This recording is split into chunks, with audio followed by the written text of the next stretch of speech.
crews that were on the bridge. We don't know what the latest is on any potential injuries at this point, but as you mentioned, it is considered a mass casualty event. And we know that there are divers and crews in the water. And as I mentioned just a few minutes ago, just being here on the river, heading into the harbor in Baltimore, conditions are frigid. The waves are choppy. The water is not calm at all.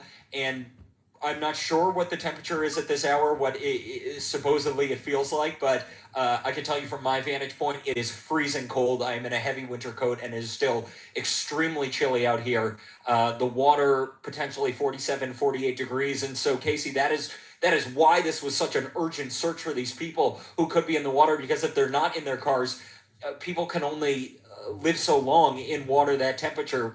1, 2, 3 hours maybe. And so I can see from my vantage point a lot of police lights around the bridge. It's hard to tell whether they're boats in the water or cars on land. We know, though, this is about as close as we could get to the bridge at this hour, Casey, because police have both sides of the bridge locked down at this point, closed off to any vehicles that are not those emergency first responders. And look, when we pulled up to the scene, we spoke with an officer and asked where they were from. They said, well, this is not their jurisdiction. They're getting called in. So it's several agencies from across this area, this part of Maryland, that are getting called to the scene. Federal agencies also involved in this rescue operation at this point. And we're hearing, of course, from a lot of officials, including Brandon Scott, the mayor of Baltimore, who a couple hours ago had said he was aware of the scene. He was heading to the scene. But we can tell just from where we are, Casey, that the bridge is gone. I mean, that's it. And it is shocking. And just speaking with people in this little neighborhood where we are, we talked to the family that lives in the home we're in the backyard of. And the woman we spoke with was in shock. She said, this is unbelievable to see. This is a bridge that, as you mentioned, is critical. It's part of Baltimore's identity. It is critical for travelers across this entire region. So there's going to be a huge ripple effect. But as of now, we are still from a very far vantage point watching a rescue operation unfolding. And it is stunning to see that container ship just sitting there dark in the middle of the water with nothing around it. What was a bridge going over, Interstate 695 heading over the river here is just gone. Just gone, Gabe. I mean, it's a stunning reality to wake up to at this. It's just a few minutes after 6:00 Eastern time. This incident occurred around 1:30 a.m. Eastern time this morning. The Singaporean flagged container ship Dali colliding with the support structure on the Francis Scott Key Bridge in Baltimore, Maryland, one of the key arteries that carries traffic. It's 4 lanes of traffic over that bridge. It's named for Francis Scott Key in no small part because it's about 100 yards from where Key wrote the Star-Spangled Banner. This overlooks the site of Fort McHenry. And this stunning video is what you can see, what first responders heard this morning as they were trying to grapple with what happened. This is very brief, but it's very stark. Listen. Be advised, the entire bridge, the entire Key Bridge is in the harbor. The entire Key Bridge is in the harbor. And you, of course, can see that because it was on live stream right there. Andy McCabe, if you're with me, I'd like to bring you into this conversation because, again, you can see this when you watch it. And I know it's a question a lot of people are already asking, and I want to make sure that we are thoughtful in how we talk through this. This ship hits that pylon directly, that support structure, and just causes the entire bridge to collapse into the harbor. As investigators are looking at that, this is obviously an incredibly heavily trafficked area going into the harbor of Baltimore. We know this ship was actually on its way out with a destination of Sri Lanka, apparently. But this is something that drivers, I mean, if you go over that bridge, you're driving it back and forth over this all the time. None of us even really think about it. when you're driving out, towards the Chesapeake Bay, you will see container ships like this by the dozens, waiting for their turn to kind of navigate this route. What are your questions right now? What questions are investigators going to be asking about how this happened? Sure. So you're absolutely right, Casey. You look at that video and it tells a big part of the story. It appears just from the video for those many of us who are not trained in steering massive cargo ships. The odds of hitting that post are infinitely smaller than getting into the space around it. So there is a reason that boat hit that post. It's probably enormously more likely that those reasons are founded on causes like mistake, lack of training, negligence, things like that. But investigators are going to put all of that on the table and are going to be wanting to press into and really establish a very clear minute by minute, almost second by second timeline of all of the events, the actions, the thoughts, the decisions, the conversations that were taking place on that vessel in the lead up to that impact. So, and that's really where they start. And again, to put this in proper perspective, there are folks that I'm sure are working on those problems right now, but the majority of the law enforcement response here is on rescue and recovery. We are still well in that phase of the disaster. I think it's probably important to point out that the road 695 is, of course, a toll road. And so those toll facilities, both before and after the bridge, on either side of the bridge, can help first responders in establishing just a number of vehicles that they may be looking for in the minutes surrounding that impact, right? So they're going to want to start with the question of like, how many vehicles were there on the bridge at the time? And if there's not really perfect video or live streaming coverage that enables you to figure that out, they have resources like those toll facilities to be able to see, well, we know how many cars were passing in either direction at about the approximate time. And then they'll be locating those vehicles, identifying their owners, trying to contact people to ensure that they got off the bridge before disaster struck. So it's, these aren't time-tested skills, right? This stuff doesn't happen every day, but fortunately we have incredibly well-trained folks who are understand the resources and the infrastructure around that bridge, the highways that feed it, the communities that are in that area, and they'll be relying on all of that knowledge and expertise to try to understand exactly how many folks and how many vehicles they need to be looking for in that cold, dark water. Well, and this is why we say thank you to our first responders and the people who do this every day, because they're the ones who take the calls at 1:30 in the morning when something like this happens, and suddenly there are people whose lives are depending on them. And now we know there are divers in the water here, that cold water, as has been pointed out, risking their own safety to try and rescue these 20 people that reportedly, according to law enforcement officials at least, are in the water. Gabe, let me come back to you, because we are learning it's 6:12 a.m. Eastern time.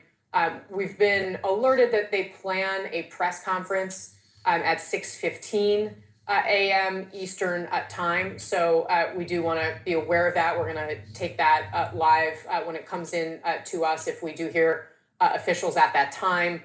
We should also note that responses have been rolling in from local, state, federal officials. We've heard from the Transportation Secretary this morning, Pete Buttigieg, saying he has offered federal resources. The governor, Wes Moore of Maryland, has declared a state of emergency and says that he's working with interagency teams. We've also heard from the mayor of Baltimore that they are monitoring this. And the way things are set up in Maryland, there also are county executives who are involved in this response. We also know that the Coast Guard is involved. They have given us some details about their resources coming from Annapolis and other Coast Guard stations. A helicopter from the Coast Guard station in Atlantic City actively engaged in this search and rescue. What else kind of are you hearing and are you seeing? If you want to show us your vantage point over the river, we currently have up some live pictures of the bridge from our affiliate, but I know you have a unique viewpoint as well. Yeah, Casey, I'll step out of the way and just give you a look at what we're seeing behind, because it really paints a clear picture, even from this distance. Look, we can't get any closer. Those police and first responders still have the area around the bridge on both sides completely shut down as the rescue operation is underway. But you can see enough from our vantage point to see where the bridge just suddenly ends and where that container ship just to the right of it is still sitting.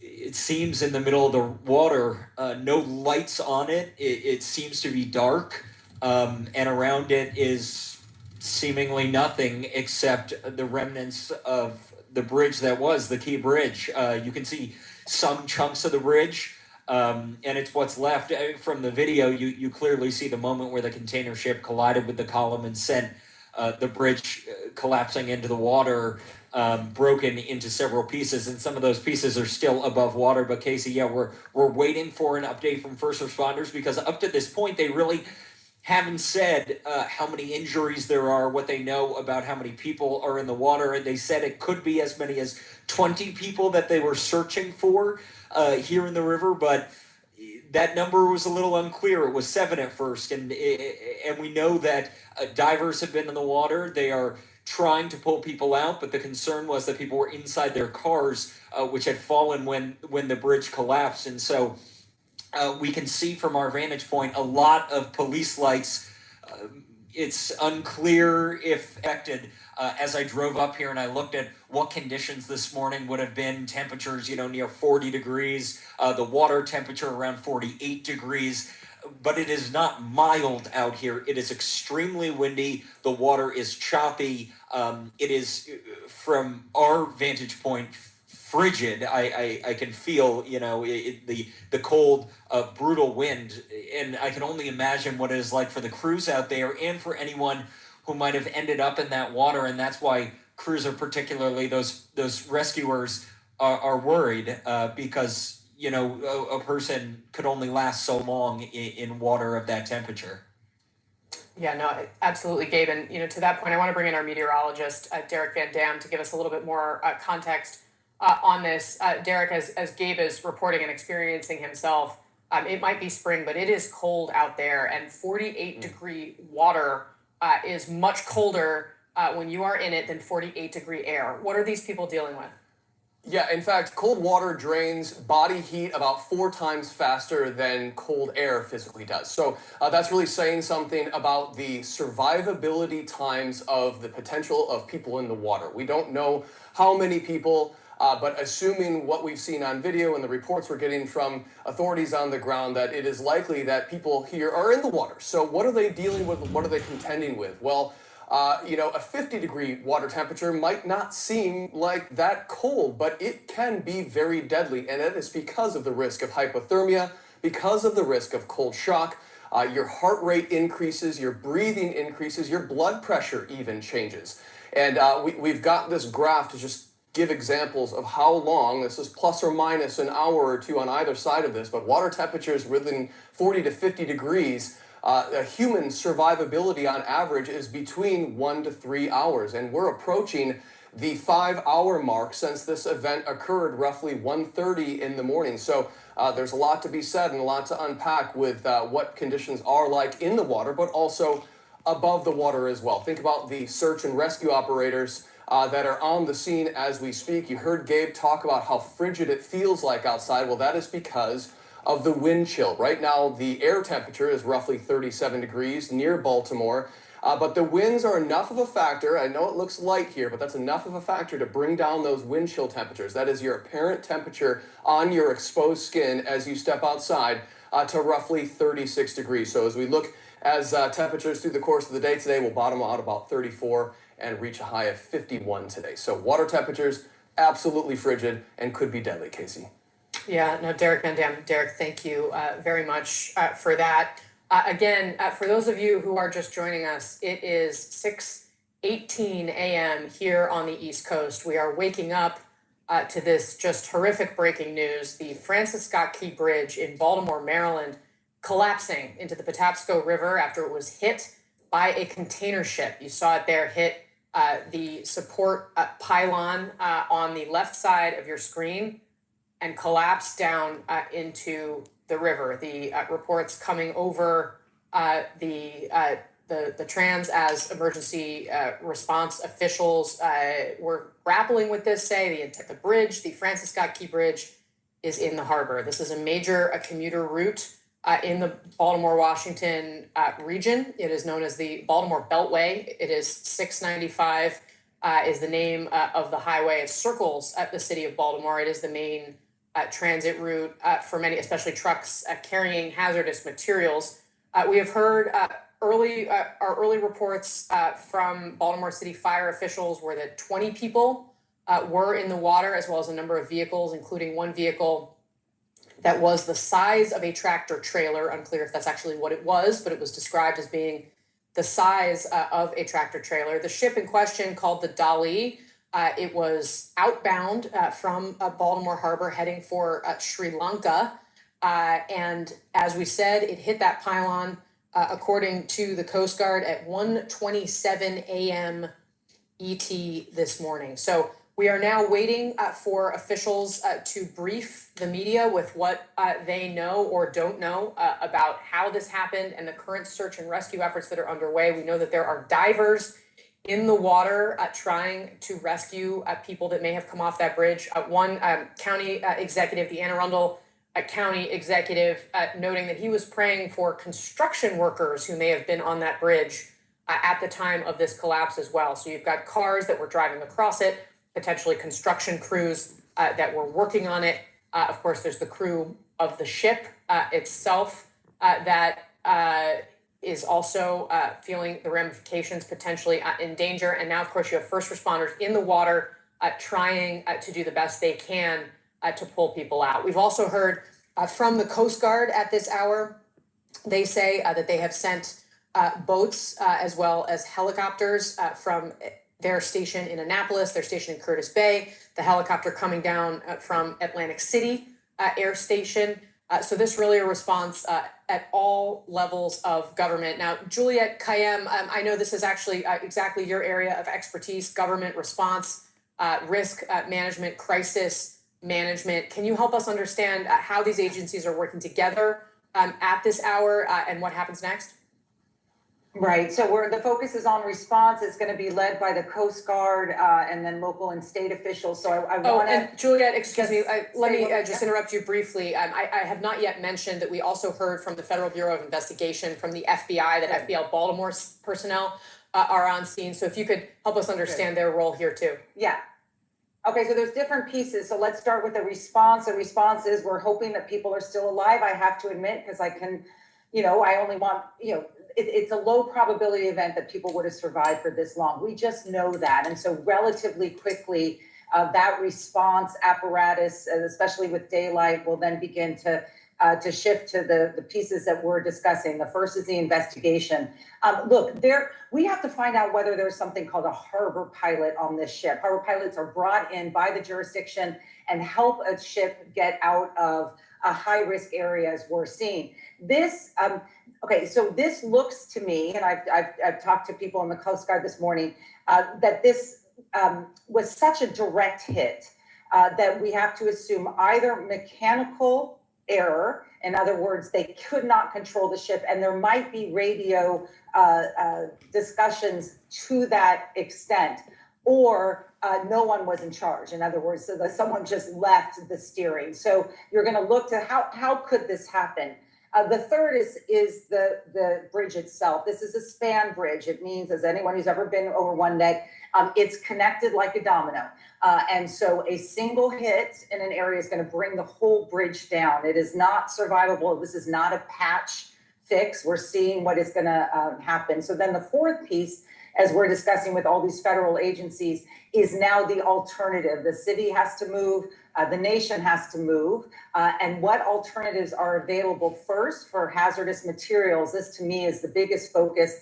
This bridge, it was the alternative to putting hazardous materials in the tunnels that are around Baltimore. That was a post 9/11 shift when cities got a little bit more serious about what was coming into their jurisdictions.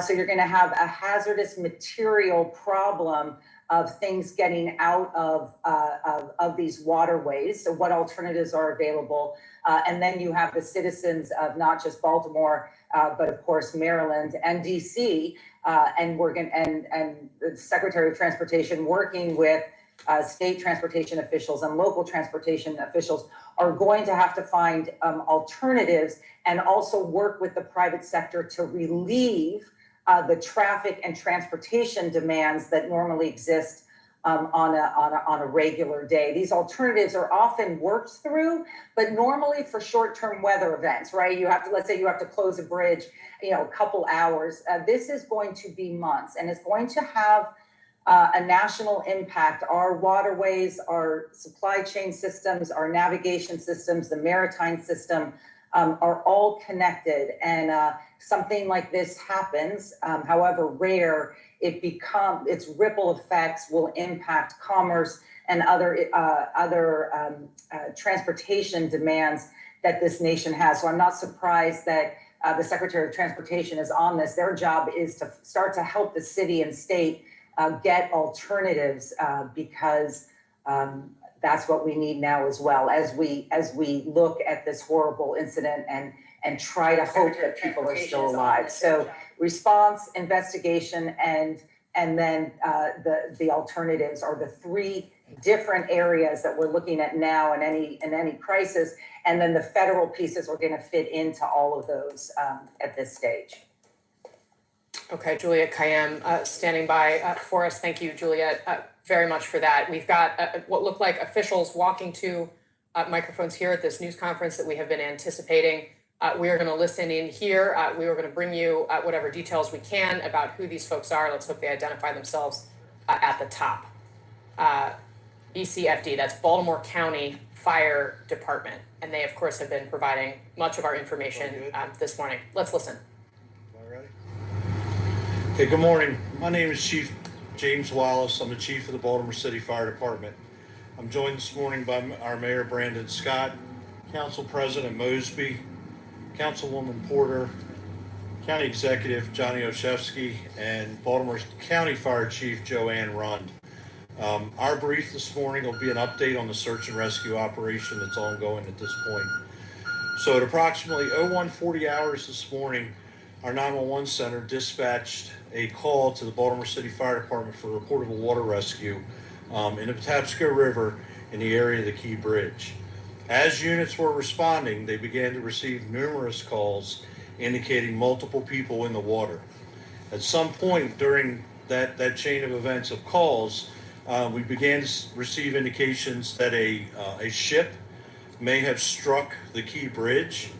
We got further information through multiple calls that the Key Bridge, portions of the Key Bridge had actually collapsed. At about 0150 hours, our first unit arrived on scene and reported a complete collapse of the Key Bridge. We were also given information at that time that there were likely multiple people on the bridge at the time of the collapse, and that as a result, multiple people were in the water. We were able to remove 2 people from the water. One individual refused service and refused transport. Essentially, that person was not injured. However, there was another individual that's been transported to a local trauma center that is in very serious condition.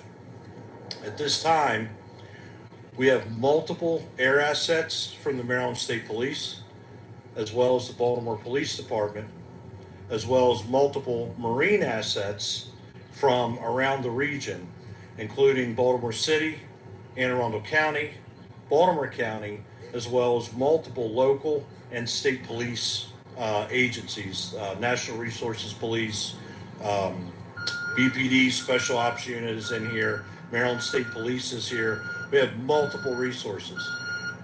We are still very much in an active search and rescue posture at this point, and we will continue to be for some time. We have a large area that we have to search. This includes on the surface of the water, subsurface, as well as on the deck of the ship itself. We believe at this point we may be looking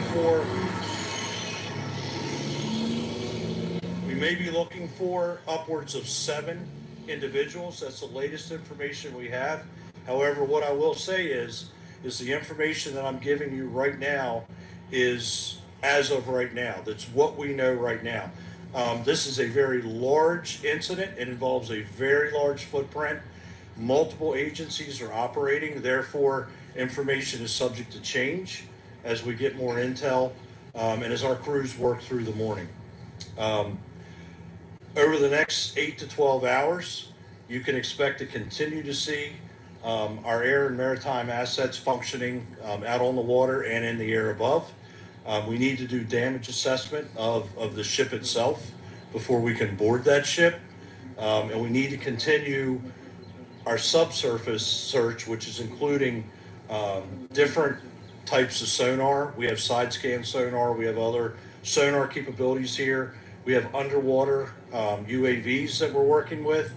And throughout the night, we've also been working with infrared technology, both from the air and on the water surface. So I'm going to wrap up here with just saying this continues to be a search and rescue operation. It continues to be a very dynamic operation with multiple local, state, and federal resources involved.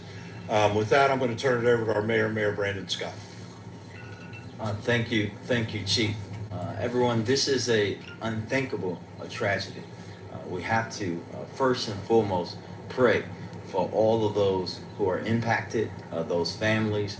Pray for our first responders and thank them, all of them working together, city, state, local, to make sure that we are working through this tragedy. This is an ongoing, active research that we're having right now. We're going to continue, as you heard from Chief Wallace, throughout. As long as we have to be doing that, we will do it. But we have to be thinking about the families and people impacted, folks who we have to try to find and save. This is what our focus should be on right now.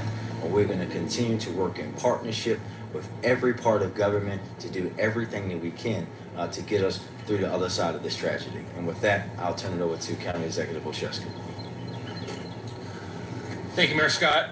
I think we all awoke this morning to an unspeakable tragedy. As the mayor indicated, we know that there will be families and individuals impacted by this, regardless of what happens the rest of the way out. So I would just echo the mayor in lifting up prayers for those who are impacted, but also ask that our residents pray for our first responders. They have been on scene since very early in the morning, not only conducting initial search and rescue operations, but planning for additional ones as the sun comes up. And the work that they do cannot be understated. I want to just thank them for all that they are doing and will do in the hours and days ahead. We know that we have a long road ahead, not just in the search and rescue, but in the fallout following this. I think we appropriately have our attention on the search and rescue efforts currently, and just here alongside our partners in the city to say that they have our full support, just as we want to thank our state partners for the resources they've offered up, as well as the federal partners who have already reached out. The mayor and I have talked to the governor. We've heard from the Secretary of Transportation. So collectively, we thank everyone for their thoughts, their well wishes. But again, this is a very active situation, and we want to just thank the chief and our teams for all the great work they're doing. And with that, I'll turn things back over to the chief. Thank you, County Executive Olszewski. Some Q&A right now. Now we're just going to go around, have everyone present their questions. Chief, can you tell us where the crew of the ship is? You also mentioned, too, that 2 people were rescued. Who made the first 911 call? And there were reports that it was a crew on the deck of the ship working at that point. Can you confirm any of that? The latest information we have on the crew of the ship is that they are still on board the ship. There's been comms between the ship crew and the Coast Guard.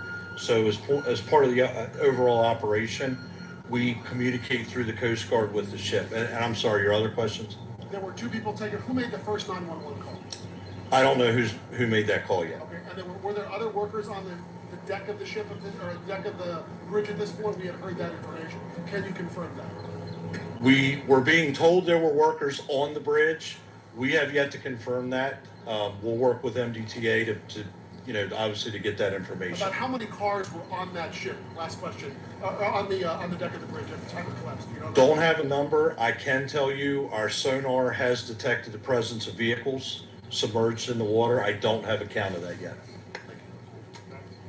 Chief, you mentioned upwards of 7 individuals that you're looking for. We've heard reports of as many as 20 individuals. Can you just paint a more clear picture of about how many people actually fell into the water, how many people you might be looking to rescue, and also if you can give an idea of how many vehicles, although you might not have that answer, but really just the circumstances. Yeah, I'll start with the last one. So I don't know how many vehicles yet. I know that we have detected the presence of vehicles. As far as the number between the 7 and 20, that's been a dynamic count throughout the morning, just given the fact that we haven't yet nailed that number down. We do believe that at least 7 are involved in that, at least 7 at this point. Yes, ma'am.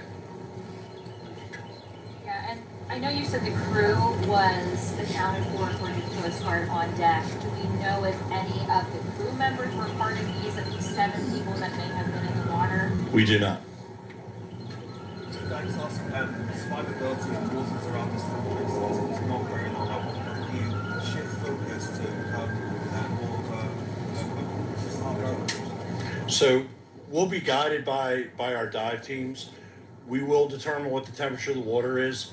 The other issue that we have out there is this water is current influenced. So right now we think the tide is coming back in. That adds a bit of a challenge to us also. We can certainly dive in these conditions, but we have to take a lot of factors into play, right? The fact that there may be trauma involved, they have been in the water an extended period of time, but also remember we're battling darkness. So, it's quite possible that we may have somebody there that we've not seen yet. And as they work closer to the debris field, they'll obviously make those determinations. But we're going to rely on the experts, which are our dive masters that are here, our dive team, to tell us when they believe we've reached that non-survivability point. Yes, sir. Chief Wallace, was there any indication that there was a problem with the ship? Was it like in by turbulence at any particular day? Like anything that so far early on told you that something was wrong? We do not have that information with regard to the investigation. I would refer that to law enforcement. My focus since 1:40 this morning has been that rescue operation. So far there's been no indication that any kind of like an emergency dispatch came from that ship before? I have no information about that, ma'am. Have you been able to talk to the pilot, the American pilot on that bridge? The pilot on the vessel? Yeah. We have not talked to the pilot on the vessel. The rescue personnel, the rescue operation, we have not interacted. Just back over here. I don't have age and I'm sorry. Yeah, I don't have age and gender on either. One patient refused service, right? Really, they weren't injured. The second patient, however, was seriously injured and is at an area trauma center. Are you including them in the 7, at least 7 people? We don't know yet if they're part of that 7. The patient is injured severely enough that we've not been able to debrief that patient. That 7 number, did that come from people witnessing cars going down? Where did that come from? Or is that just from the sonar hits you got? No, that was the initial information that we got as we were arriving on the scene, that number. And that number, again, as I said earlier, has fluctuated, right? That 7 has been a consistent number. How many agencies are here assisting? Oh, wow. Dozens. Yeah, dozens. I mean, locally, fire department wise, Baltimore County's here, Howard County's here, Hartford was here, PG was here, Anne Arundel, of course, Baltimore City. And a lot of those agencies are here by virtue of the fact that they may have specialized equipment that we need during an incident like this. So we're bringing in the equipment specific to the operation right now. And then even law enforcement agencies have a lot of the same marine ops equipment as we do. So given the incident is so big, we try to force multiply and just bring as many resources in as we can so that we can really blanket a large area for a search. We've not been able to confirm that we actually have an active fuel spill from the vessel. We've had odors of diesel fuel. The Maryland Department of the Environment is here, as well as the Coast Guard. So they would take leads on that as well. We hope as the sun comes up a little bit with the air assets that are up to get a much better picture, if we do have a fuel spill, what the impact has been so far.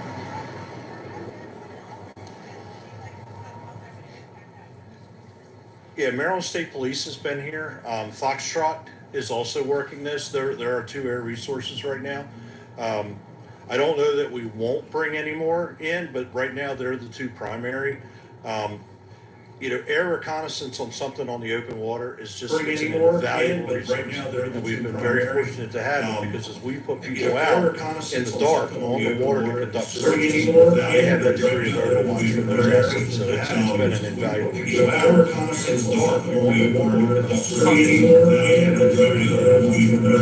Right now, I was awakened with this news. We're all awakened with this news. I've seen the video.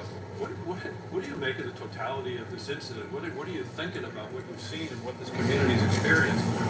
Well, this is a tragedy that you can never imagine, right? And I was awake when Chief Wallace called me, but never would you think that you would physically see the Key Bridge tumble down like that. It looked like something out of an action movie. And you just think about, most importantly, and which is what we all should be thinking about right now, nothing but those families and people that are impacted, and those people who are risking their lives right now, from not just Baltimore City and Baltimore County, but all over this state, to try to save lives. That should be our focus, the preservation of life, because no one wants to see that happen, let alone someone in their family or someone that they know be injured in an incident like this. So 2 more questions. Your thoughts about what this community is experiencing this morning. Look, I think that folks are stunned. I think folks are reeling. And I think that's particularly true for people who are worried about their loved ones right now. I think there'll be plenty of time to talk about what this bridge means to the community, what it means for commerce. But at the end of the day, right now, this is about the humanity of people who are impacted and the men and women who are out there trying to save lives and recover folks off the bridge. So I think there'll be plenty of opportunity to talk about that. But really, right now and for the foreseeable hours ahead, this is really about focusing on the search and rescue efforts. And I want to just again thank the chief for his leadership and for all of the affiliated partners that we have working on this.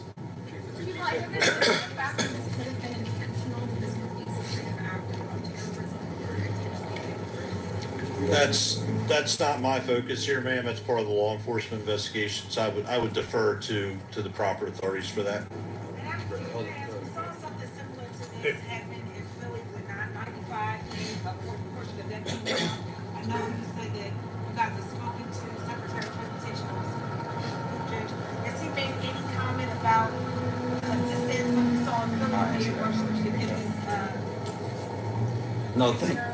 Thank you. I spoke with Secretary Buttigieg directly. He and his team said that they're going to obviously work with us throughout this incident and work with not just the city and county, but really the state of Maryland to make sure that we have every resource that he and the federal government can provide. How long is it going to take to rebuild this, Mayor? I think right now, sir, listen, we shouldn't even be having that discussion right now. The discussion right now should be about the people, the souls, the lives that we're trying to save. There will be a time to discuss about a bridge and how we get a bridge back up. But right now, there are people in the water that we have to get out, and that's the only thing we should be talking about. And to go back to the question about the terrorism, there is absolutely no indication that there's any terrorism, that this was done on purpose. Our criminal intel is working with the FBI and other federal and state agencies to get all the intel that we have, but there's absolutely no indication that it was intentional. Thank you, everybody. Okay, I want to thank you all. I will be advising you, updating you on it. Good luck. Will that be here, Kevin? All right, we have been listening to Baltimore County Chief James Wallace, the mayor of Baltimore, and other city officials who are grappling with this massive tragedy that has been unfolding this morning as the Francis Scott Key Bridge in Baltimore collapsed into the Patapsco River. There has been a dynamic count, officials tell us, of the number of people who landed in the water and who they are actively right now searching for and trying to rescue in very difficult conditions, very, very cold water.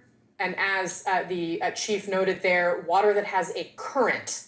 They believe, he says, that the tide is coming in.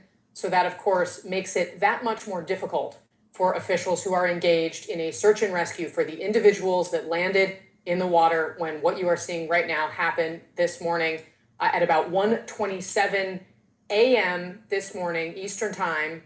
If you are just joining us, if you are just waking up to this news with us, you are seeing on the left side of your screen the moment of impact. We've got a live shot. This is honestly the best we've been able to see all morning of the aftermath of this incident.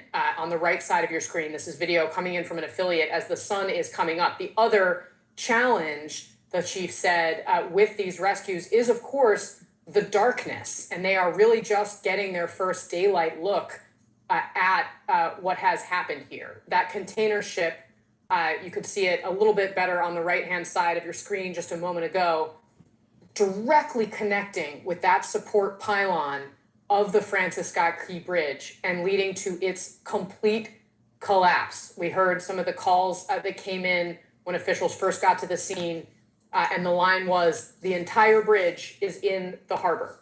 The bridge is in the harbor. That is what happened here. And again, this kind of a ship transiting this kind of waterway, an incredibly everyday occurrence in this area. It's a massive port. It's not usually something we have to think about at all. But just to reset and give you kind of the breakdown that we just heard here from officials who took those microphones shortly after 6:15 this morning, there is an active search and rescue operation. They are currently using the number 7. We've heard it this morning as high as 20, but they say that what they know right now is that it is 7 people that they are actively searching for. That number could change. Like I said, it's been dynamic throughout the morning. They said that they did rescue 2 people. They say one person refused treatment. The fire chief described him or her as not injured, said that they refused treatment, walked away from the scene. Another person, they say, was transported to an area trauma center in critical condition, so critical that they have been unable to talk to that person about what happened. Now, there are a couple categories of people that they are actively searching for at this hour. There are reports that there were construction workers, and they acknowledge that they have been told that there were construction workers on the bridge at the time, but that the fire department in Baltimore County does not have active confirmation of that. They are working with the Maryland transportation authorities to try to ascertain if there were construction crews on the bridge. There were, of course, vehicles on the bridge, and Chief Wallace did tell us that their sonar, they're using sonar to search underneath the water, does show that there are vehicles in the water. So they are actively looking for any individuals who may be affected by that. There are, of course, also questions about the crew that's on board that container ship. And they say that they are concerned about the stability of the ship. They've got to figure out what is safe before they can board that ship and figure out if they are able to or need to help people who are there. He did also say that the fire department has not talked to the pilot on the vessel yet. So that is, again, the report from the Baltimore County Fire Department in that instance. This, of course, investigation has already just exploded in size with local, state, federal agencies all involved, the Baltimore FBI on the scene here. We did have one of those officials, although all the officials that just spoke underscored that the focus at this time is trying to save lives that may have been impacted by this crash. They did note that they have absolutely no indication at this time that this was terrorism. They are looking at this right now as an accident. So when you watch that video that shows this boat hitting that direct pylon, causing the complete collapse. Important to underscore that officials are saying at this time that they have absolutely no indication that this was terrorism. Now, we did hear, of course, the emotion in the Baltimore mayor's voice as he spoke about what it was like to wake up to this, to watch this unfold. He called it something out of an action movie. And he said that the focus at this time should be on those souls whose lives are potentially lost here. I also do want to note, as we get to our Gabe Cohen, who is on the scene, that they did raise the possibility that there's an active fuel spill. They say they're trying to confirm that. They did say that there is a smell of fuel and that environmental agencies are also being involved in this search, rescue, recovery mission. Gabe Cohen, let me bring you in because I know you've been working to get yourself to the best possible vantage point to cover this story. What have you learned? What are you seeing right now?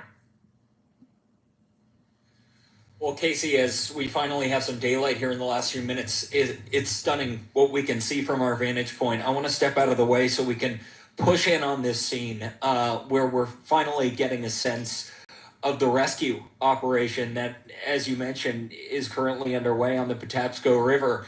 Those lights that we were showing you over the past couple hours, it does look like they are police boats, first responder boats that are in the water on this rescue operation trying to find those people. As you mentioned, sonar has picked up that there are cars in the water and they're trying to rescue people who could still be inside. And as we zoom in on the ship, take a look, Casey, you can see chunks of the bridge, the key bridge that tumbled down toward the water, still on the deck of that shipping container. Pieces of the bridge mangled on top of the boat itself, on top of the ship itself. As they mentioned during the press conference, first responders, authorities have been in touch, and the Coast Guard have been in touch, it sounds like, with the crew of the ship. We don't know the latest of everyone who was on board. But look, you may look at a river like this and say, okay, how significant is the rescue operation? As we pan to the right, this gives you a sense of how much of the bridge was lost. It was a huge chunk of it. From our vantage point, it looks like the majority of the bridge is gone down into the water here. And so first responders, these rescuers, really have a lot of ground to cover. And as you can see there, that appears to be a Coast Guard helicopter also flying just over the water, perhaps looking for anyone who might be down in these intense waves. If you can't get a sense, it is not gentle conditions on the water this morning. It is freezing out here. The wind has been whipping all morning. So certainly rescuers have their hands full, and they're particularly concerned for the condition of anyone who could be in the water now, hours into this operation. But Casey, you can see, I can count from my view maybe 8-10 boats that are part of this rescue operation. That's just from what I can see, at least a half mile from the bridge. Look, they have both sides of the bridge locked down, the area shut down to anyone who is not part of this rescue operation, because you heard the urgency from both the mayor as well as those agencies that this is still very much an active scene and a rescue operation. That is the focus, trying to save people's lives, and that's what we're watching from this vantage point. But again, Casey, as we're finally getting daylight, it is shocking to see these pieces of the key bridge broken apart and either in the water or sitting broken on top of that shipping container or the vessel there. Gabe, I mean, this is, as you point out, this is our first daylight glimpse of the aftermath of this horrific scene in Baltimore with the Francis Scott Key Bridge collapsed on top of the Dali container ship bound for Sri Lanka. Our Juliet Kayem noted that there would have been a harbor pilot, someone specifically trained to navigate these waters, on board this ship. Underscoring again, officials tell us there's no indication of terrorism.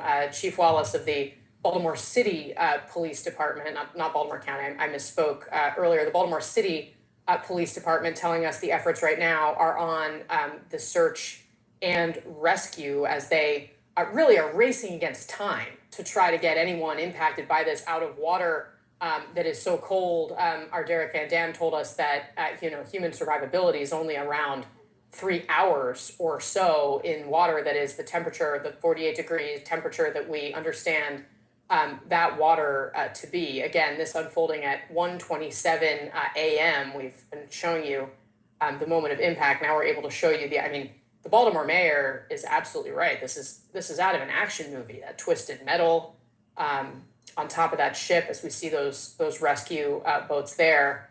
I just, as someone with a lot of personal ties to Baltimore as well, it's just, my heart goes out to all of the families that are impacted and affected here.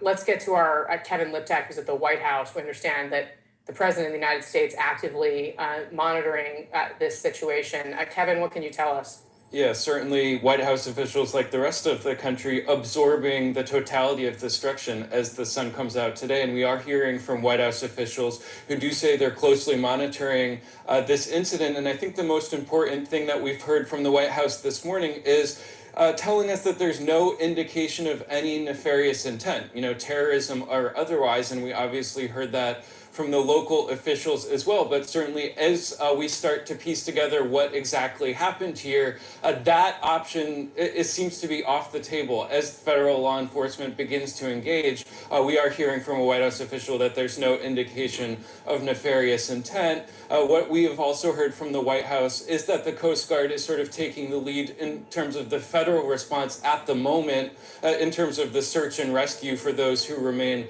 unaccounted for as part of this. And obviously White House officials are in touch with officials on the ground there. And you heard a number of officials in that press conference just now saying that they had spoken to the Transportation Secretary, Pete Buttigieg. We know that he spoke to the governor, Wes Moore. He spoke to the Baltimore mayor, Brandon Scott. And now we should say President Biden himself was scheduled to travel today on a campaign trip to North Carolina. We haven't gotten word that that trip is canceled as of now, but certainly it gives you a sense of the balance that any incumbent president running for re-election will have to strike when we have this sort of incident, this sort of tragedy unfolding that he will certainly want to keep an eye on. But as of now, White House officials saying they're very closely monitoring what's happening there in Baltimore.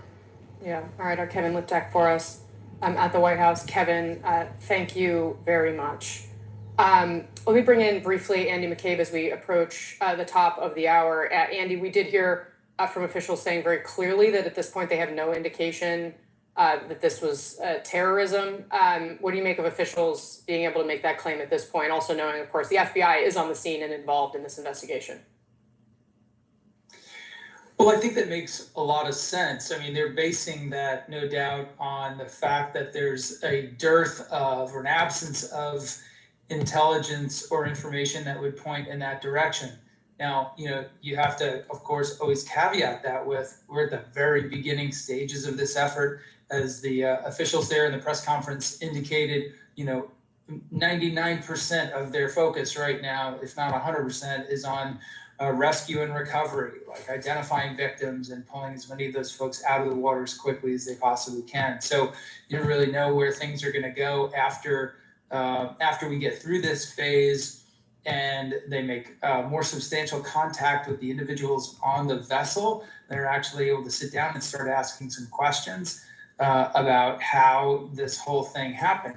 As we've said, as we've discussed earlier this morning, Casey, it's, entirely more likely that there are mechanical failures or mistakes, incompetence, failure of training, things like that, human error that were behind this. Those chances are all far more likely than intentionality, some sort of sabotage or terrorism.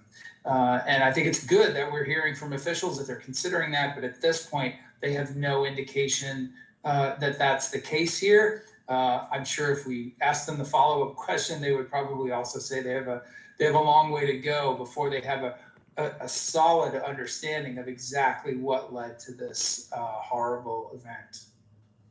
Yeah, of course. Juliet, we're approaching at the end of the hour here, but just briefly, can you explain, there would have been a harbor pilot on board this ship? Yeah, Yeah, so any complicated system in which you're going through a city, there'll be a presence on the ship that's not owned by the ship company. You want someone to be able to navigate and help these ships that are coming from around the world through tighter areas under bridges. So I'm waiting. So in the press conference, they said that there was such an individual on board. Not at all surprising that no one from the ship has been interviewed or contacted yet, even though we don't think anything nefarious was done. There's going to be an investigation, even a civil one, just given the damage that was done. So everyone is being cautious about what they say without lawyers. That would be typical. What I'm looking at right now is whether the ship was disabled or not when it hit the bridge. The reason why I say that is this hard to happen, right? In other words, this looks like a ship that could not get out of its own way. We will have reports from the ship. We'll be able to tell whether its electrical system went down. And so that's going to be the number one investigation right now.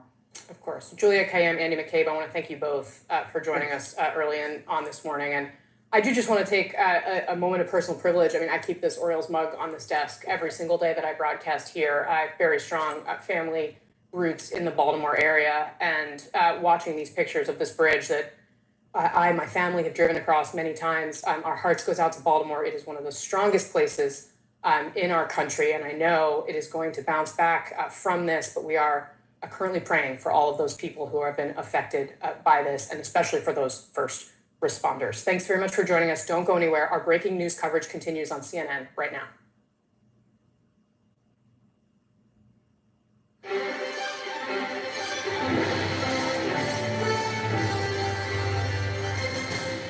We begin with breaking news this morning. A dire emergency in Baltimore. Right now, desperate search is underway as rescue crews try to figure out where people who plunged into the river after a major bridge collapse, where they are and if they are alive. We are following it all. New overnight federal raids on 2 homes owned by Sean Diddy Combs. Now CNN is told Combs is the target of an investigation. This morning, the fate of a widely used abortion pill hangs in the balance at the Supreme Court. Kate is out. I'm John Berman with Sarah Seiner. This is a huge news day. This is CNN News Central. This is CNN Breaking News. Breaking right now, a major bridge in Baltimore has collapsed after a large container ship slammed into it overnight. And now there is a desperate search to save at least 7 people who plunged into the river below. That is the video of what happened right there. It looks like the bridge collapsed like matchsticks. Rescue crews are searching the Patapsco River, and so far, they say 2 people have been pulled from the waters alive. One of those people, however, in very serious condition. The collapse occurred around 1:30 in the morning when the ship hit a support column of the Francis Scott Key Bridge, sending multiple vehicles into the river. Be advised, the entire bridge, the entire Key Bridge is in the harbor. I advise again, the entire Key Bridge has fallen into the harbor. Officials are describing this as a mass casualty event. Dozens of agencies are on the scene, including the Coast Guard, and dive teams are in the water looking for any survivors. The governor has declared a state of emergency. You are looking now at live pictures above that harbor, looking down for the first time, really getting a view of what this looks like now that the sun has come up. You are seeing the devastation from that collapse after one of those pylons holding up that bridge was hit by a huge container ship. And you see that container ship there with all of that crumpled metal around it. One witness has said he lives nearby and he was woken up by the sound of the collapse. I live in a community called Stony Beach, which is the first community going south from the bridge. And we were awakened with what appeared to be an earthquake and a long rolling sound of thunder. Wow. So we woke up and literally we can look right out of our bedroom window and see the Key Bridge. But I couldn't see anything because of the darkness. And a little bit later, got up again to check and I saw some emergency lights in the area and I decided to drive up because I'm the old dog chasing the fire truck. And came up here, and what was in progress was a multi-jurisdictional response to a disaster, basically. We just heard from Baltimore's mayor at a news conference. Here is what he's saying this morning. This is a unthinkable tragedy. We have to first and foremost pray for all of those who are impacted, but we have to be thinking about the families and people impacted, folks who we have to try to find and save. And so far, as we mentioned, there are 7 people they are looking for at this hour. CNN's Gabe Cohen has just arrived to the scene in Baltimore. He is with us now live. Gabe, you are there looking at the first morning light on this disaster that has collapsed this bridge. What have you learned so far? Well, look, Sarah, these first minutes of daylight are giving us a really surreal look at this rescue operation that's currently underway. I want to step out right away and give you a look at what's happening as we push in on the Key Bridge here, because it gives you a sense of this urgent search that officials have had to carry out here over the last few hours. Sonar picking up that there are vehicles in the water that came down off the Key Bridge when it collapsed early this morning. And you can see, if you look, some police boats clearly in the water. That's what those flashing lights are.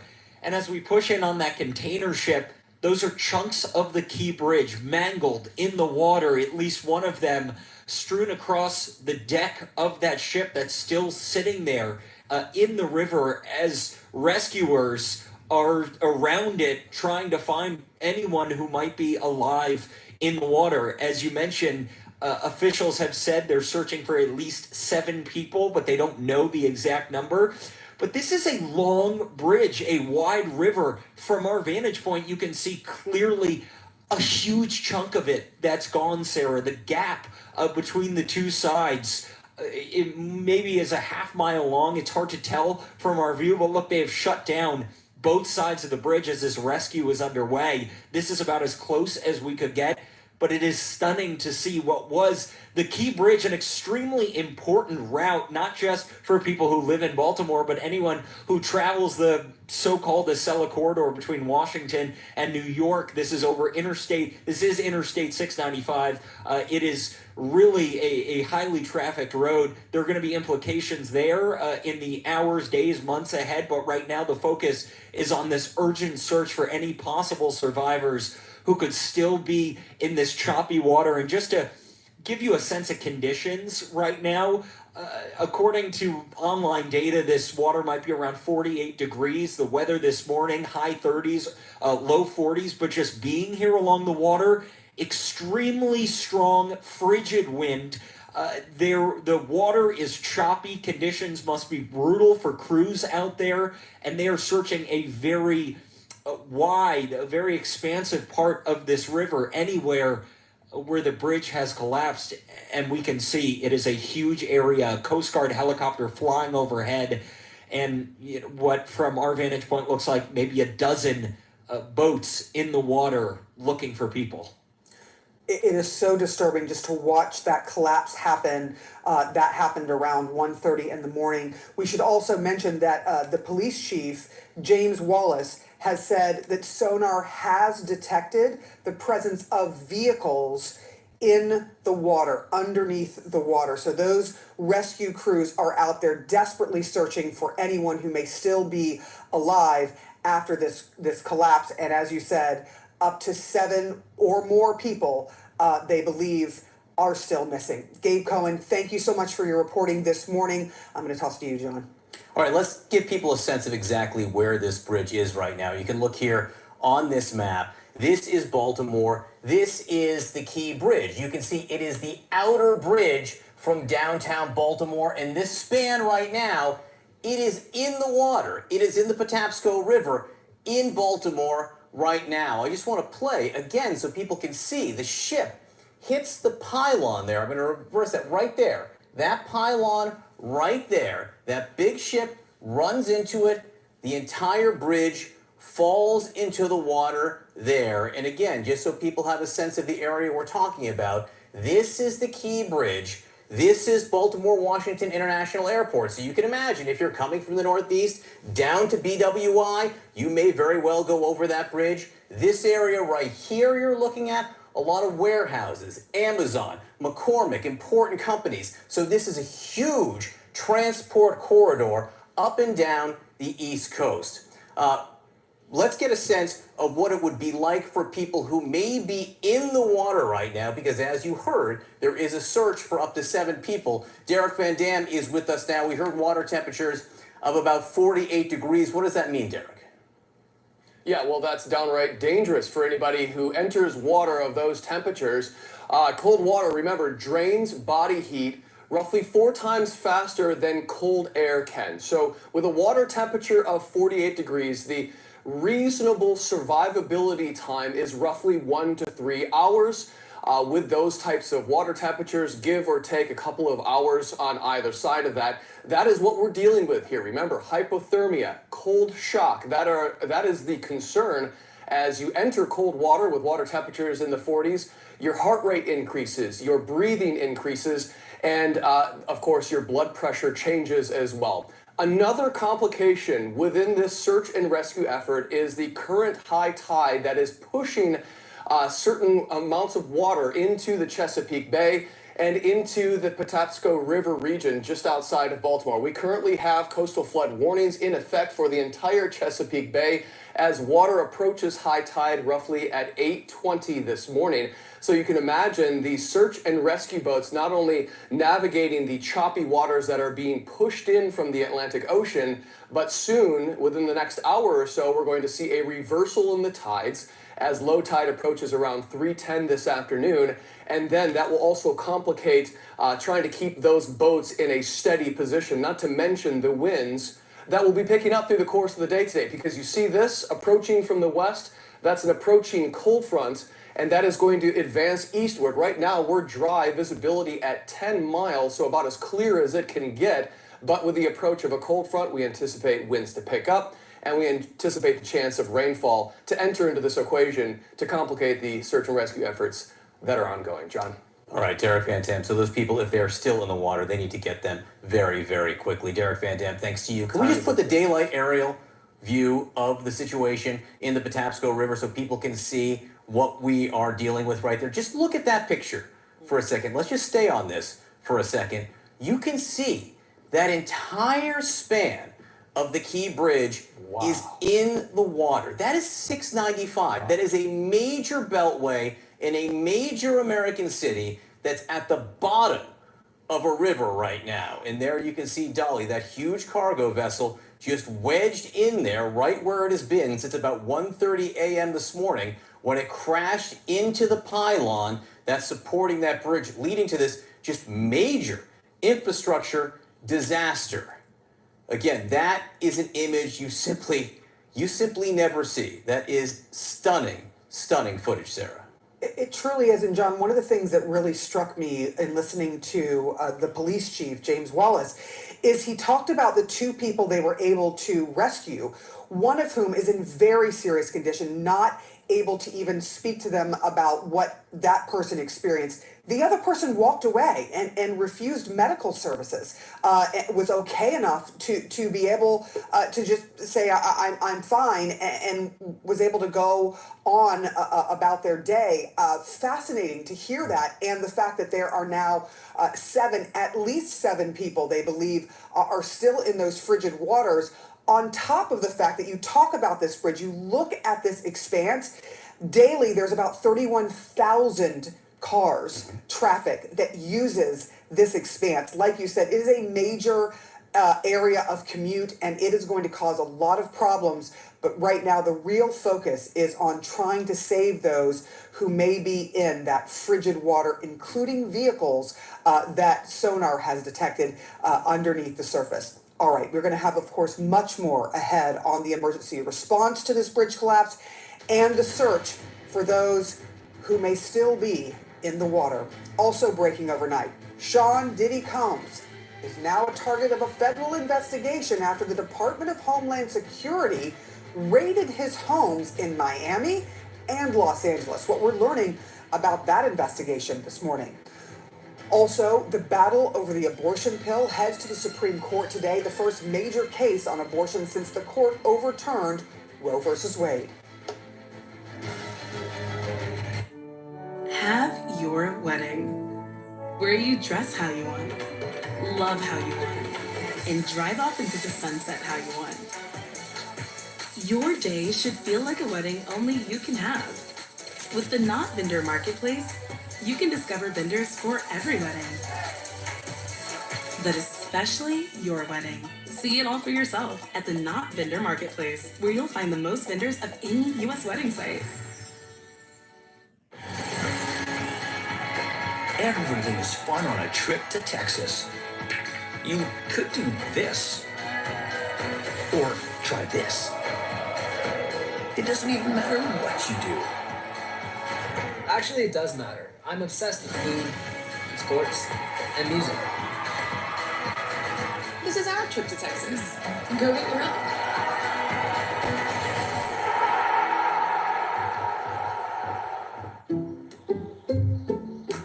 Some people just know that the best rate for you is a rate based on you with Allstate.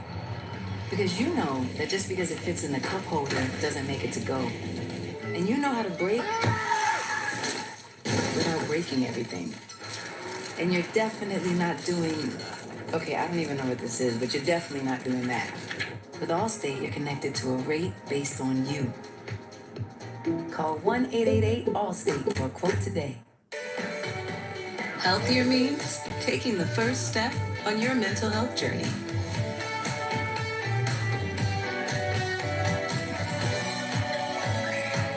Healthier happens together.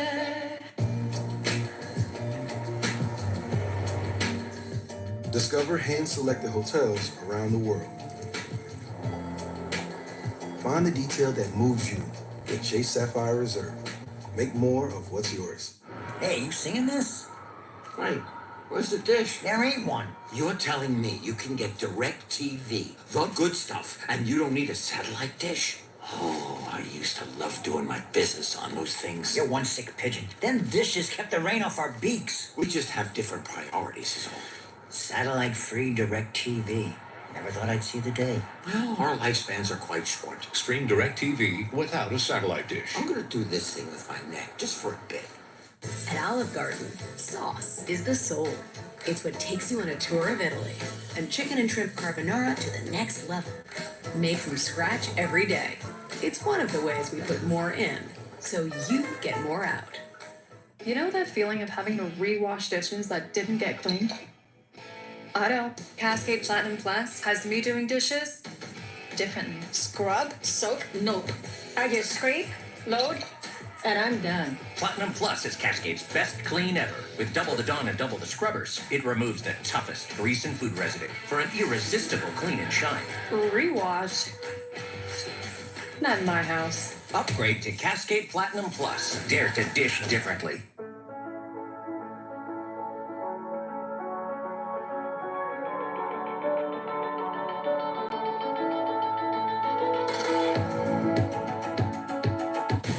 It's time to level up. We gotta change the whole game. The minute the audience became aware who's meant to be the guy, they started to push back. He went through the fire. Mine was just like, I'm doing it my own way. I love him, man. He's so ambitious. He won't settle for second best. I'm not gonna stop until I've earned that respect. WWE Legends, new episode Sunday at 9. Part of WWE Superstar Sunday, only on A&E. Watch next day on the A&E app. Discover magic in Hawaii at Aulani, a Disney resort and spa. The impact of a meal goes well beyond feeding our bodies. Because when people are fed, futures are nourished. And with your help, together we can end hunger. Join the movement at feedingamerica.org/actnow.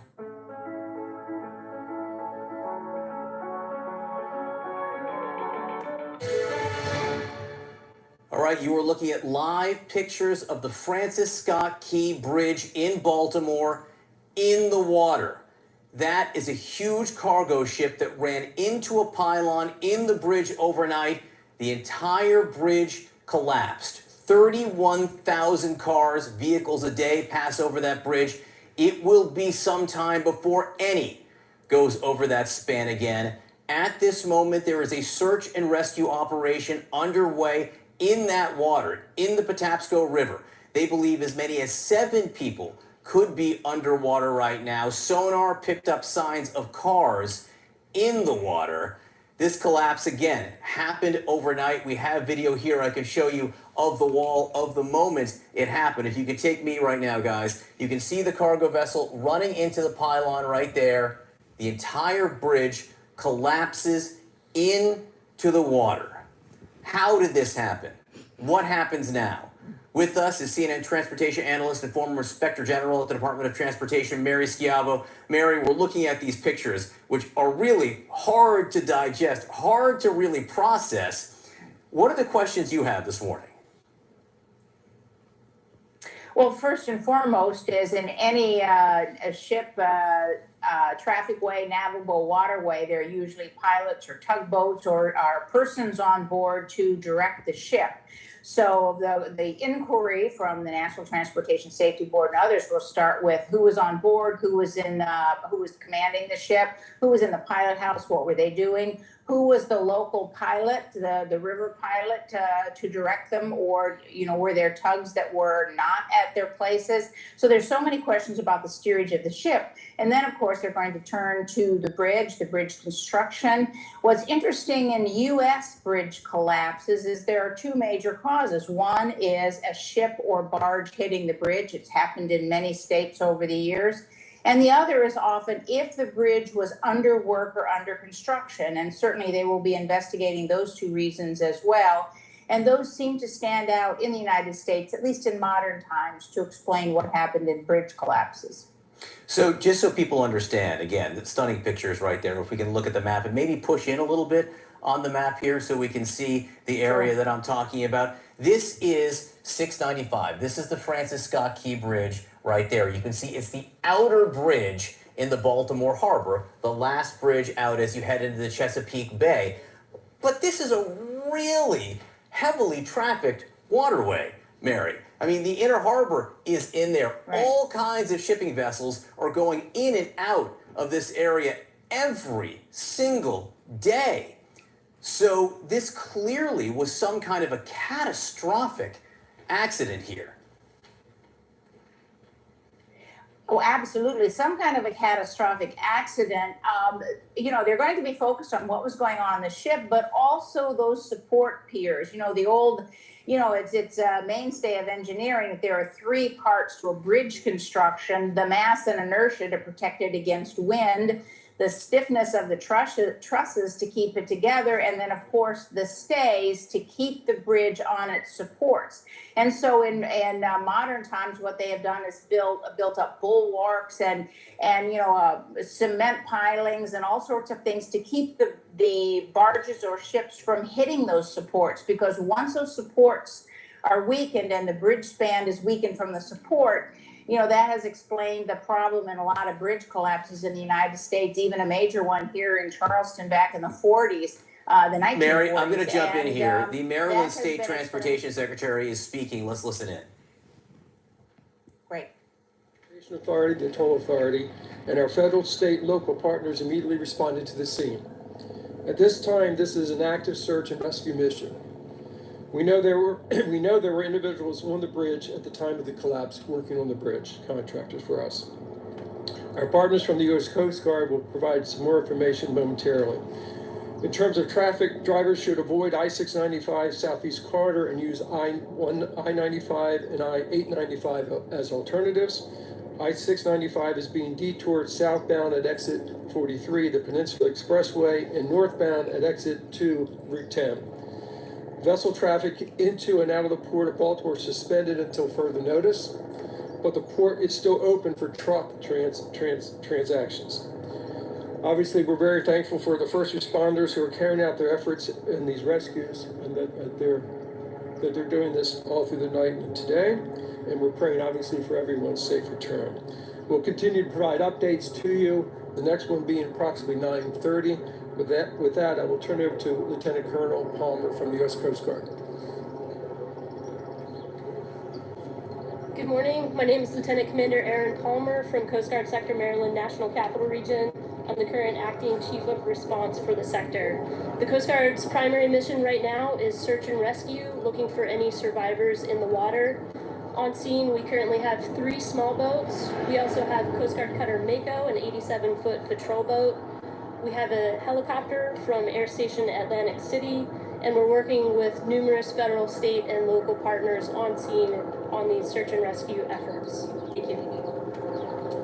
You going to take any questions after this time? What role is the FBI playing in the investigation? FBI has basically to see if there's any terrorism connection, which there is not. No confirmed fatalities. Any recovered from the water alive? That's still under, still the rescue mission is still Do active. you have any sense of what happened to the actual cargo ship? There were some reports that it suffered some major power outages just before it crashed into the beach. Too early in the investigation. Was a pilot operating the ship coming in and out of the port? Was it a port's authorized pilot, or was it the captain of the ship? No, the pilots move ships in and out of the port of Baltimore. What's happening? Pilots move ships in and out of What's Baltimore. happening to all the others? Basically, we're communicating with them. They obviously understand the situation, and we'll deal with the logistics of that later.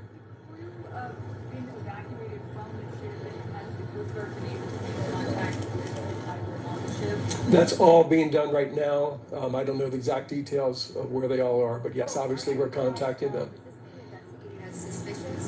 In any type of incident like this, the FBI would be engaged just to make sure, and that's what they did. How many vehicles are in the water? Can you just any idea how did this happen? This bridge Too early. not collapse. Too early investigation. Do you know how deep the water is there in sort of this area where it happened, the conditions? Approximately 50 feet. 50 feet. How many people are you looking at? How many people were rescued? How many were pulled from the water? How many are still searching for? That is what we're doing. We're basically searching for everyone that was potentially on the bridge. As you can imagine, it's the middle of the night. You know what type of traffic was there, how many workers were there. Workers, they obviously come to a project, but other workers show up sometimes. So that's what we're investigating right now. Is this unprecedented? Is it usually like this ever happened? Not in Baltimore. Sir, can you talk more about the workers on the bridge, what was going on, and how many vehicles you think might actually be in the water? They were basically doing some concrete deck repair. We don't have the number of the vehicles. How do they work for? I don't have that right offhand. How long will the port be closed? Any estimate? Too early to determine. Are you still looking for someone? A number of people. That's the one number that we've had, but obviously we're researching to see if anyone else was on that bridge. Can you speak to some of the challenges? Is it water, current, darkness this morning? All the above, to be frank. It's, a very, very tough situation. 1 a.m. in the morning, very little information at that time. It happened instantaneously, as you've seen. So it's been a number of hours at this point. What can you tell family members who might be watching about any hope that you will still recover survivors? We actually have set up a facility for any family members. We have mental health professionals there as well, so we're dealing with that. And are you ruling out any kind of intentional motive? We don't see anything that relates to that at this time. It's an open investigation, but there's nothing that points to that in any direction. The first calls after the incident come in directly from the ship. When the ship gets there, who are the first ones to make the 911 calls? I don't know. I don't have that information. It's too early. And just for clarification. I'm sorry. Last question, yeah. please. Port is closed except for trucks. Right. Okay. We'll be back. We'll be back surely about 9:30. I'm sorry.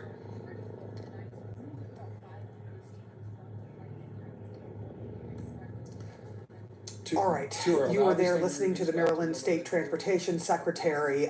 He gave us one really new detail as he talks about the fact that, yes, this is still an active search and rescue mission. That is important to note. But he also says that they have confirmed that there were individuals that were working on the bridge around 1:30 in the morning when it collapsed. And so that is a new detail. There were questions about who was on the bridge at the time. They are also talking about the fact that they do believe that there are cars in the water that have been detected by sonar as well. I want to get us to Mayor Brandon Scott, the mayor of Baltimore, who is with us right now on the phone. Mayor Scott, first of all, I just want to say that I am so sorry that your community is going through this right now and that there are families wondering and worrying about their loved ones at this hour. Can you tell me so far what you know about exactly what happened here to the Francis Scott Key Bridge? Well, listen, we have an unspeakable tragedy. We know that this vessel struck the bridge and the bridge collapsed. There were individuals working on the bridge at that time. There are cars in the water. Our fire department has confirmed that as they lead this ongoing search and rescue mission through sonar. That is where our focus is. It's about those souls and people that we're trying to find and get out of this water. We know that there's going to be questions about the bridge and traffic and the port, but right now everyone in this world's focus should be about these souls and those families who are wondering if these people are going to walk back in the door after they walked out to work last night. Yeah, that's a really good point. The anxiety of all this, and then plus just watching the video of what happened and how quickly the bridge failed. Can you give me some sense of what you thought at first light this morning when you saw the pictures of actually what that bridge looks like with the barge slammed into it there? What were your initial thoughts?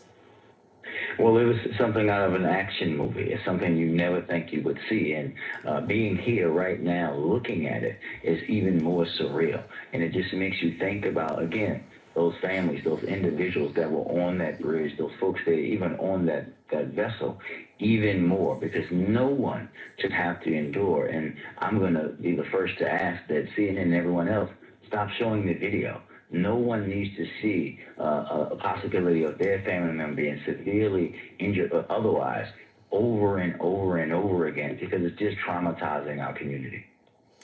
Fair enough. Mayor, I do want to ask you about the two people who have been rescued. There are two people, one of which the police chief, James Wallace, said is in very serious condition and unable to talk about any details of what happened, trying to get medical attention. But the other person, he said, was able to walk away. Incredibly walk away from this and refuse medical services. Is there anything else you can tell us about these two victims of this collapse? No, as Fire Chief Wallace said, one victim refused care, and the other one is in a very serious condition at a local trauma center, and we are praying for that individual to hopefully come out on the other side. But we are grateful that we were able to rescue them, but there are many more that we have to find. I do want to ask you, and I know that you're talking about the search and rescue, just how many agencies are trying to get to people and how difficult it might be, what authorities are telling you who are involved in this, how difficult it might be to get down to those cars that you mentioned that are submerged right now in the river. Listen, this is a all hands on deck effort. We have our partners from Baltimore County. We had Harford County, Prince George's County, Anne Arundel County, fire departments, police department, Maryland State Police, the Department of the Environment. We've been talking with our federal partners. Everybody is working together to try to first and foremost save souls and lives, and then we'll build up from everything else that has to happen from there. But every single agency that you can think of and imagine is here.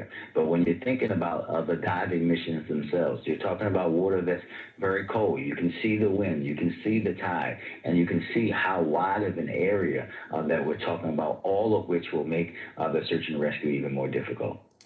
Mayor, have you or anyone in your circle had any contact with the folks on this ship or with the shipping company? Has anyone heard anything from them at this hour? And I know it's early in the morning and this happened around 1:30. Yeah. We have not, but other folks in the port and other folks have. And our understanding is that the individuals on the vessel are all all safe and healthy. But we're going to continue to do our investigation as we go through the search and rescue and how we can even get those individuals off. But of course, right now, we're focused on those in the water. All right, I just want to be clear because you said something I hadn't heard before.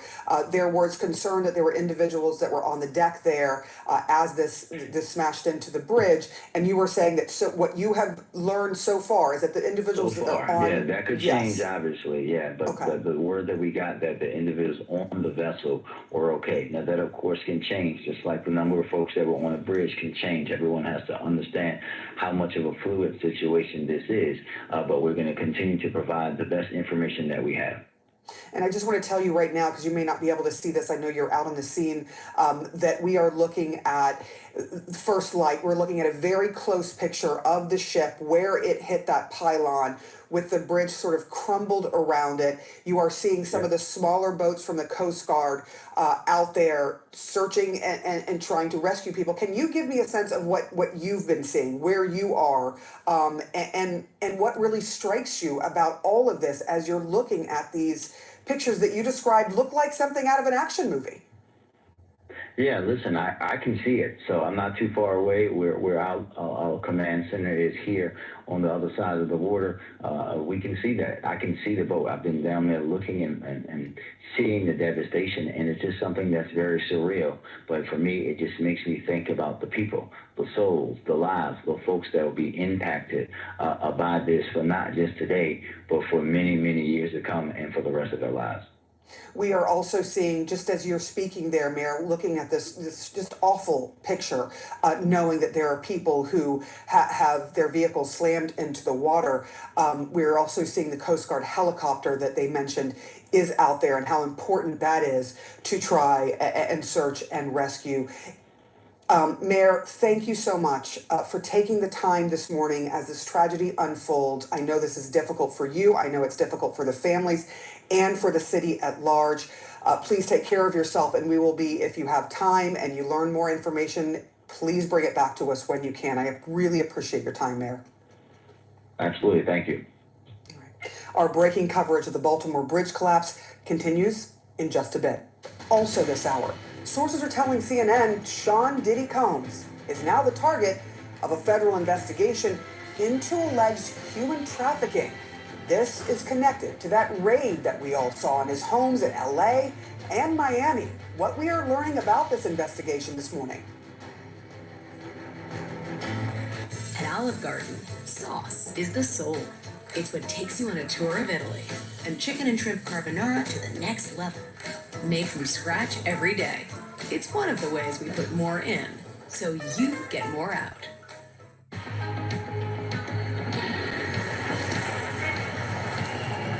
Let me help you.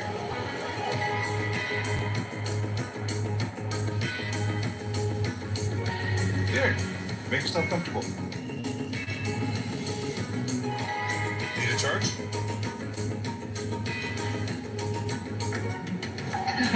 You showed us your card the last time we used it. Never gets old. Infiniti QX60, luxury that makes you feel infinitely you. Yellow. Didn't pass the tissue test? Dr. Garcia? Buckle up. Whoa! Reality checkup! There's toothpaste white, and then there's Crest 3D White Strips white. Oh, 1 second. Crest 3D white strips safely work below the enamel surface to whiten like a $400 professional treatment. Prepare for a non-stop smile. The #1 teeth whitening brand in America, Crest.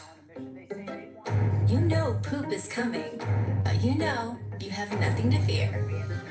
Pampers Swaddlers with new blowout barrier helps prevent up to 100% of leaks, even blowouts. Don't fear blowouts with Pampers Swaddlers. Looking to earn free diapers? Download Pampers Club now.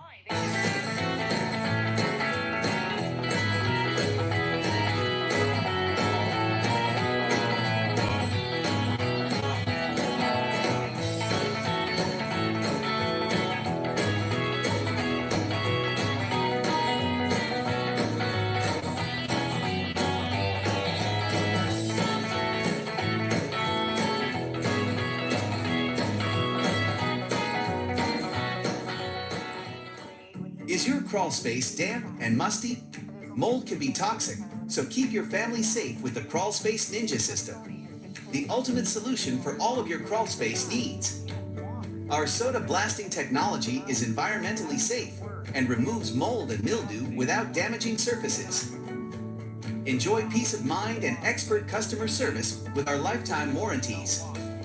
Call Crawl Space Ninja today to schedule your free estimate.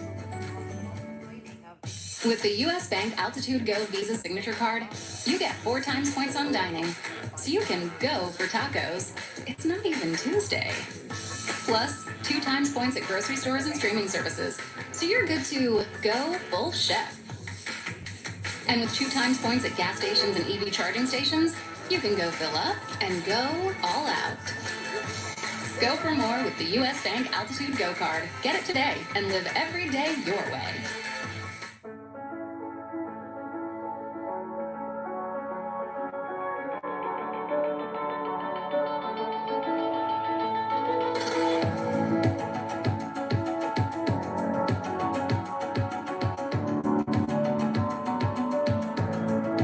Here's why you should switch from Google to DuckDuckGo on all your devices. DuckDuckGo comes with a built-in search engine like Google, but it's private and doesn't spy on your searches. And DuckDuckGo lets you browse like Chrome, but it blocks cookies and creepy ads that follow you around from Google and other companies. And there's no catch. It's free. We make money from ads, but they don't follow you around. Join the millions of people taking back their privacy by downloading DuckDuckGo on all your devices today. For 10 years at the Tennessee Men's Clinic, we've seen the negative effects that ED can inflict on relationships. But once you come in, there's no greater joy experiencing restored intimacy that changes your life. Did you know our patients average 3 failures with pills and other places before they see us? Let's stop the pattern of failure together. If you're serious about treating your ED, call us, and we'll show you why for a decade we've been #1 in Middle Tennessee for men's health. Call 615-208-9090 or go to TennesseeMen'sClinic.com. All right, these are live pictures now from Baltimore. What you see there is the Francis Scott Key Bridge, a bridge that normally carries 31,000 vehicles a day.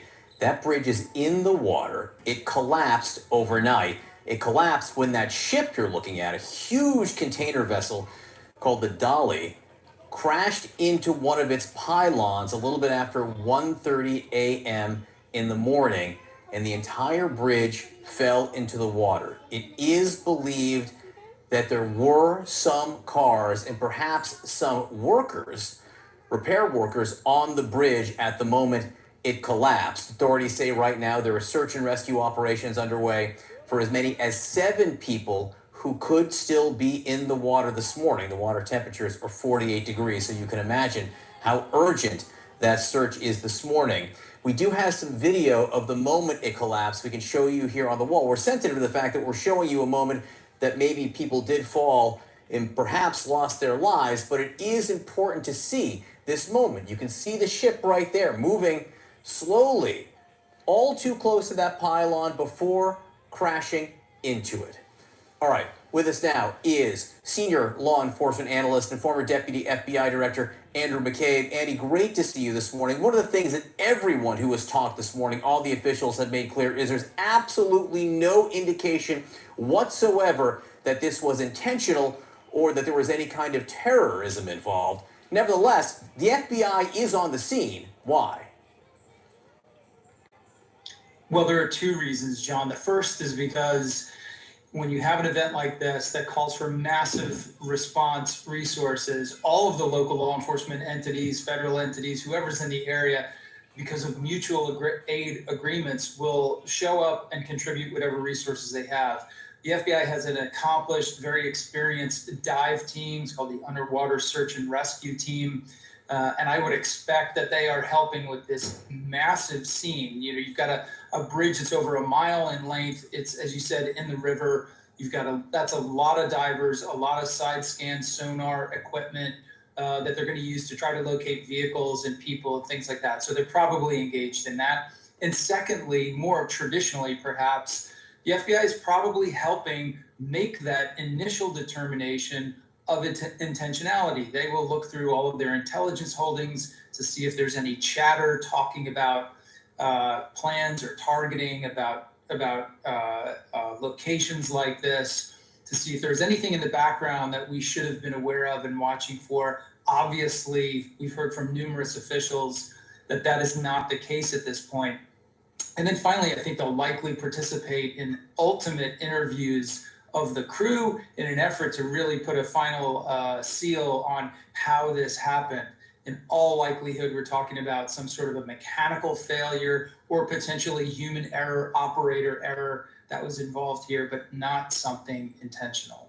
No, but even if it wasn't intentional, operator error or human error could ultimately lead to some kind of criminal charges, even if it was not terror related. Perhaps the FBI could be involved there as well. Andy, I'm going to shift gears here in a major way. Just so people know, we are watching very closely what is happening in Baltimore, and we will be watching it all morning long. Back to it in just a few minutes. But there was major law enforcement news overnight on a different front, and that is 2 federal raids of homes owned by Sean Diddy Combs. One home in LA, one home in Miami Beach. And overnight, CNN was told by a source that Combs is a target of a federal investigation. What does that mean, to be a target of a federal investigation?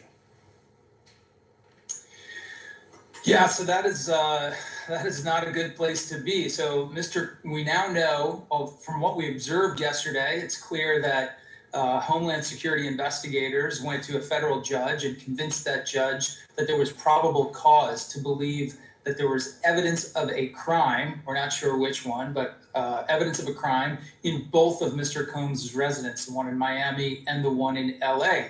And it is so enormously likely that he is, because it's 2 of his residences, he's the subject of that investigation. We've confirmed that now. Their Homeland Security investigations also, there was indications yesterday that what they're investigating might involve some sort of sex trafficking allegations.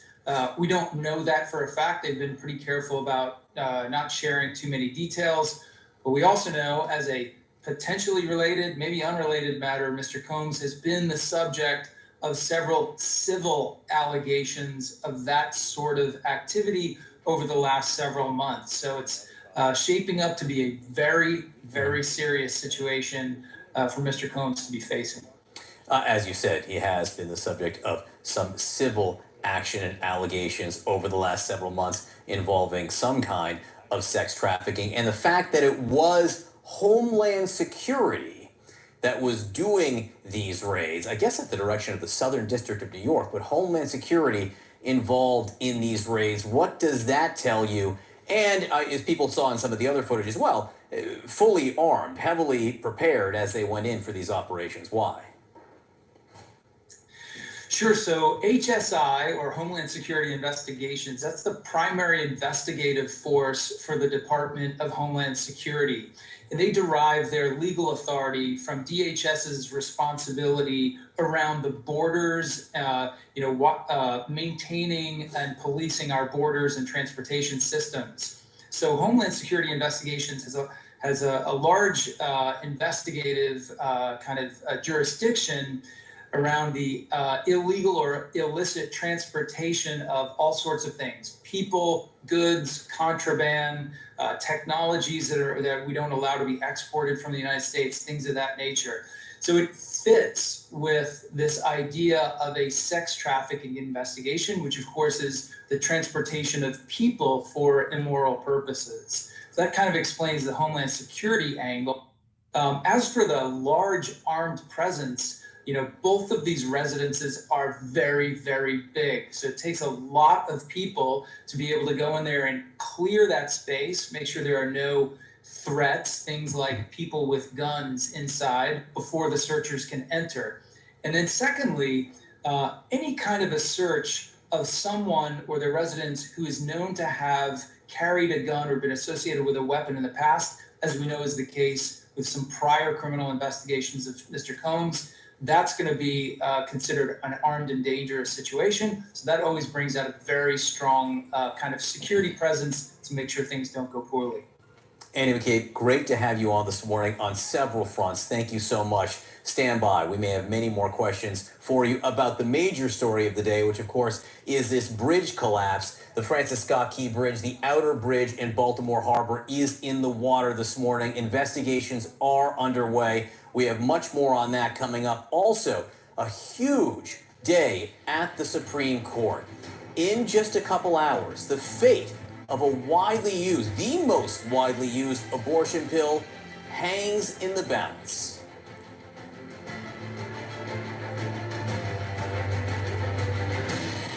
Welcome to Sapphire Lounge by the Club. With craft cocktails,